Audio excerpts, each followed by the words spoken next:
And so we start out here by acknowledging what kind of the four claims are that we're going to be covering that we're going to focus on, and they're the ones that Bart Ehrman tends to kind of put forth within his book, and talks about kind of why evil and suffering doesn't quite make sense in the Christian worldview. Yeah, and so again, the way this book is laid out is really helpful, right? Mm-hmm. So the chapters start off with the various claims that they want to address, right? And then that's what they do throughout the chapter. They kind of answer these issues, right? Yeah, and then there's discussion questions at the end, which are helpful if you were like, okay, what did I just get done reading? Yeah, well, it kind of hits the points again. Yeah. And so the claims that are addressed here are fourfold, and for this episode, we're probably going to cover two of them, and then our next episode will cover the latter half. So the first contradiction supposedly is God immoral because he allows suffering? Well, it's a contradiction to say that God is sovereign and God is good in view of all the evil in the world. Well, that seems like a contradiction. Mm-hmm. There's evil, but God is good. Contradiction. So how can you have that? Right. Yeah.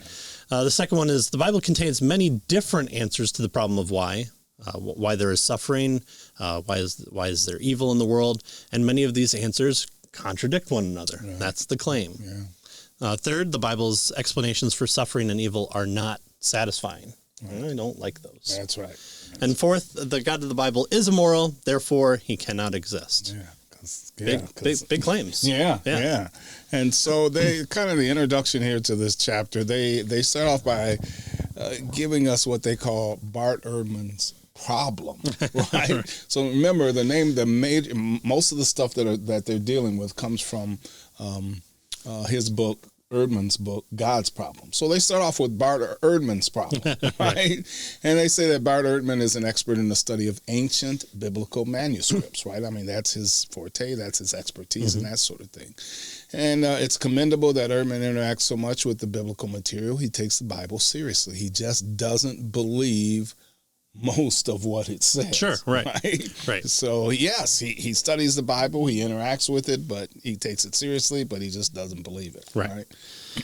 And so here's the point that they say. They say that should not be overlooked, though. Right. Ehrman doesn't believe in God, but yet Ehrman has morals. He's saying, there's evil, there's suffering in the world. Why is that be? That shouldn't be the case if we see for God. Yeah. And so he attacks it, but he says certain things that point to kind of a moral standard, a moral claim. Consider what he advocates people should do in light of evil and suffering. He says that, but we should also work hard to make our world the most pleasing place it can be for others. What we have in the here and now is all that there is. All right. So we should work to make the world the best it can be for other people. Right.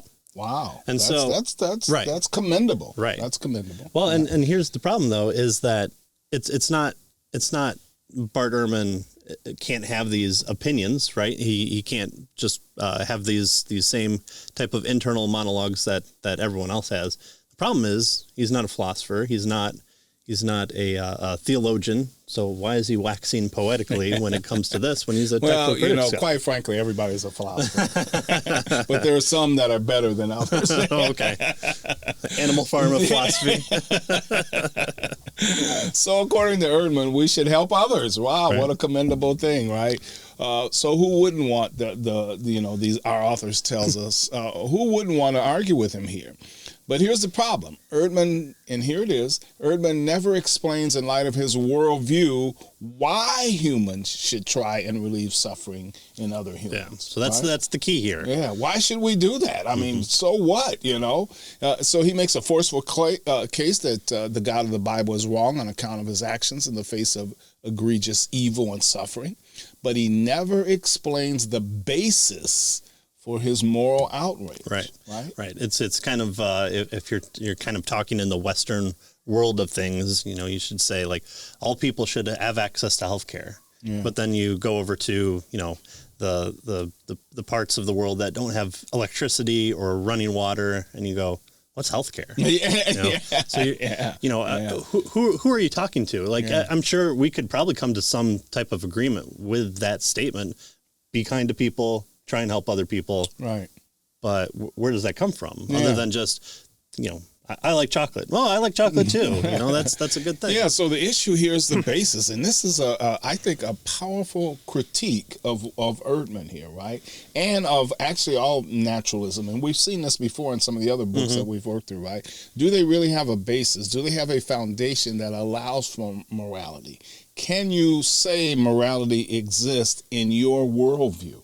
Right, that's the issue here that they're bringing out. Right? Yeah, or is it nothing more than just personal opinion? That's right. Yeah. That's right. And so the more Ehrman builds his case in his book against God based on morality, and the more he urges people to help others, the more the problems surface. Right. Where is he getting his morality from? Exactly. Who decides what is right and wrong? And that's the ultimate question when it comes down to it. You say that there's evil in the world. You've drawn a circle around what you believe are evil. You've drawn a circle around what's good. Who's drawing those circles? Yeah. Where are you getting that delineation from? Yeah, these are moral claims, right? Where are you getting these moral claims from? Yeah. Right? So if I said something like, well, what I'm going to do is I'm going to take you, I'm going to put you down on a table, I'm going to knock you out, I'm going to take a very sharp knife, I'm going to cut you open, and I'm going to just remove parts of your body. And then I'm going to close you back up. And you'll be actually way better than what you were. What do you know? I'm a surgeon, and I've just explained to you what something is bad, but also I'm doing something good for you. So would that ultimately be good? Right. Or is that evil? Yeah. If I do it without your consent, but I still make you good in the end, is that evil or is that good? We need some sort of standard by which to say, here's the scale of what we're measuring against, and we're putting our piece on one side and seeing if it turns out good. And Erdman, it doesn't seem like, gives us a standard in terms of the foundation for it, right? Right. He almost he does. It's his. That seems to be where he's going.